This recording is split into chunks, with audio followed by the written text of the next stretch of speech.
Hey, what's cracking? So I'm back. Second video. First thing I want to say is, guys, no one is helping me do this. I don't have anyone recording it. When I first got out, had a phone for 3 days, and I was embarrassed to tell anyone I couldn't figure out how to turn it on. Things really changed in 20 and a half years, but we'll get to that. So I've got a friend that's going to help me edit these videos, and hopefully they'll come out all right. So I'm going to start where it all began. For years, I said I was in the wrong place at the wrong time. And other people said that I was running around with the wrong people.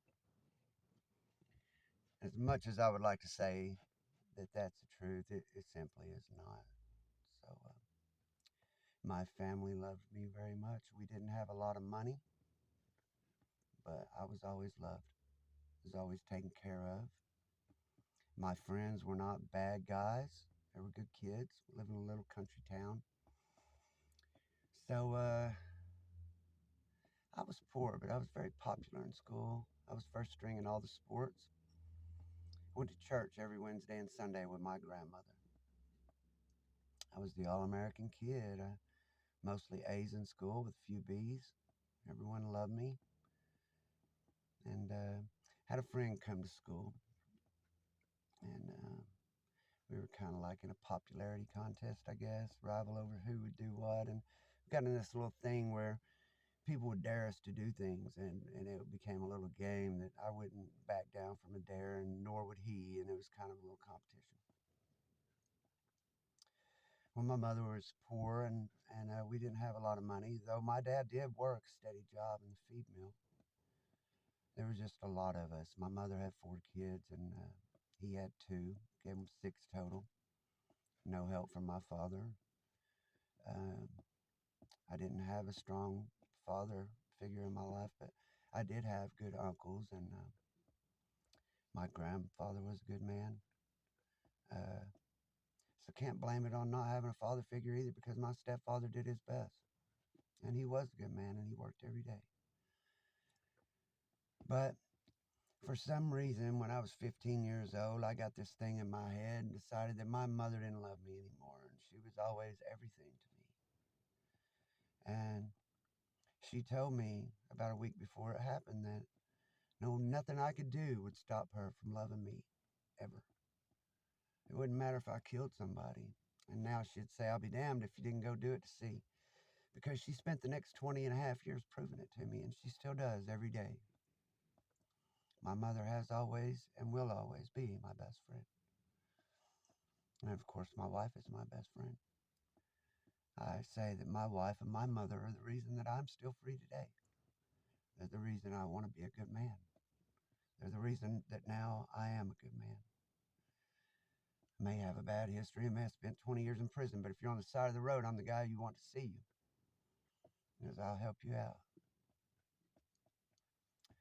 So, my mother and I had a few arguments. Kenneth was having problems at home. He was my fault partner, and you'll be able to find that out in common records, so you needn't try to hide that. So we decided, Kenneth told me that his father dealt drugs in California. I was 15 years old, and I watched too many movies on TV. At that time, kids weren't doing drive-bys. There weren't a lot of gangs in Oklahoma. That wasn't taking place yet. It was March of 1989 when the crime was committed. So we decided we were going to run away from home. And if we made it to California, Kenneth's father was going to give us $1,000 in cash and a fake ID and a car to drive. And we were going to come back home and drive in our car with our fake IDs, and it was going to be all good. And my family was poor, and I thought, hey, that $1,000, I'll be able to help them out.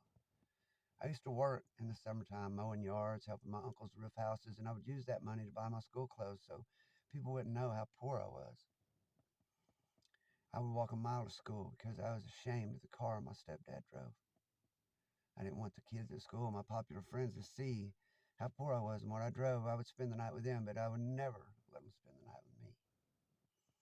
The house I lived in, the roof leaked, and it wasn't just one spot. When it rained, we had to get buckets. That isn't why I went to prison. Doesn't matter where you live. My house was always clean, and I was always loved. Um, so anyway, we decided we're going to run away from home. We're both daring each other. Neither one of us want to back out.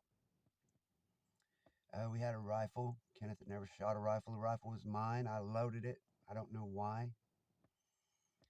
We decided we were going to rob this store for the money to run away to California.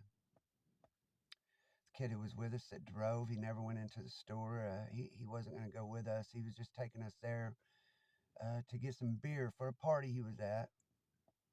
So we were going to steal some beer, some money, and we we're going to run away. Unfortunately, that's not how it went. We went in the store. Kenneth pulled the weapon up. The man flinched. Kenneth turned his head and pulled the trigger. First shot hit the man in the face, killed him instantly. We never planned for the man to die. But never planned for things like that. Shouldn't have been in that situation. I should have been at home in bed. But I lied to my mother and asked her if I could spend the night at my friend's, and I would be watching Eddie Murphy on HBO. So we walked into the store, and that happened, and we run out, and all of us in a panic, in shock. We went back to my friend's house, and his mother came in, and he was bawling and throwing up. The oldest boy was 16. The 14-year-old, I guess, was overamped, and he fell asleep, and I kept trying to wake him up. I didn't know what to do. I was in shock. I wanted to run. He told me just go to sleep. All they had was hearsay. We were kids. If we got caught, we would go to juvenile center and we'd get out before we were 18. I had no idea. I'd never even been to anywhere. I'd never been in trouble in my life. I think I've been to the principal's office once. The only time I'd ever been away from home was to church camp for a week with my grandmother and my uncles and aunts, my cousins. So by the next morning at 9 o'clock in the morning, we were all locked up, each of us, either by being arrested or turning ourselves in.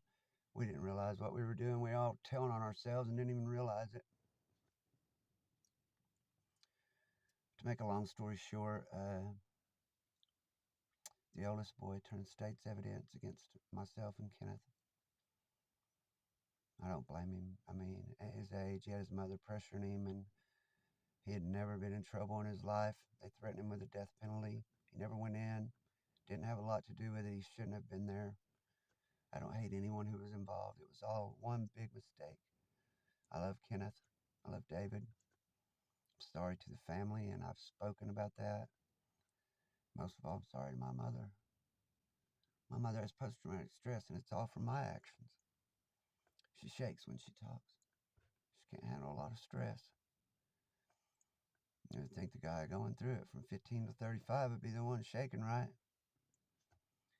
Well, believe this. I may have been tough on the outside, and anyone who knows me will tell you I'm one of the hardest white boys they've ever met.